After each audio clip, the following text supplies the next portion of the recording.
চীনে তৈরি হচ্ছে এক অনন্য প্রকৌশল স্থাপনা। ইয়াংজি নদীর তলদেশ দিয়ে নির্মিত প্রথম হাই স্পিড রেল টানেলের খনন কাজ সম্পন্ন হয়েছে। 11,942 মিটার দীর্ঘ এই টানেল চীনের রেল যোগাযোগ ব্যবস্থায় নতুন দিগন্ত উন্মোচন করবে এবং আঞ্চলিক সংযোগ আরও শক্তিশালী করবে।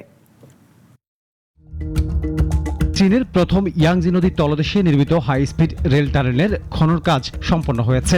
প্রকল্পটির নাম ছাই ইজু আনবা ইয়াংজি রিভার রেলওয়ে টানেল।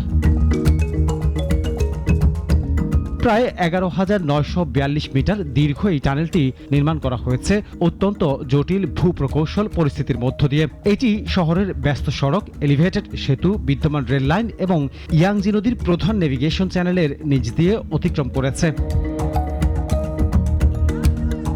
দক্ষিণ পশ্চিম চীনের চংচিং পৌরসভা থেকে পূর্ব চীনের ফুসিয়ান প্রদেশের উপকূলীয় শহর সিয়ামেন পর্যন্ত হাই স্পিড রেল সংযোগ প্রকল্পে এই টানেল একটি গুরুত্বপূর্ণ অংশ। এই টানেল চালু হলে চেংতু চংচিং, চংচিং সিয়ামেন এবং চেংচো চংচিং হাই স্পিড রেল লাইনগুলোর মধ্যে আরও কার্যকর সংযোগ তৈরি হবে।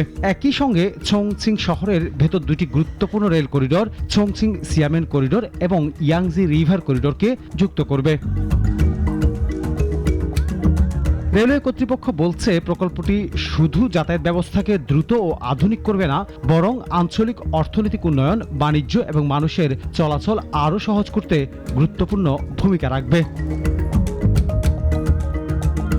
নদীর গভীরে এমন বিশাল টানেল নির্মাণ চীনের আধুনিক রেল অবকাঠামো উন্নয়নের আরেকটি বড় উদাহরণ হিসেবে বিবেচিত হচ্ছে।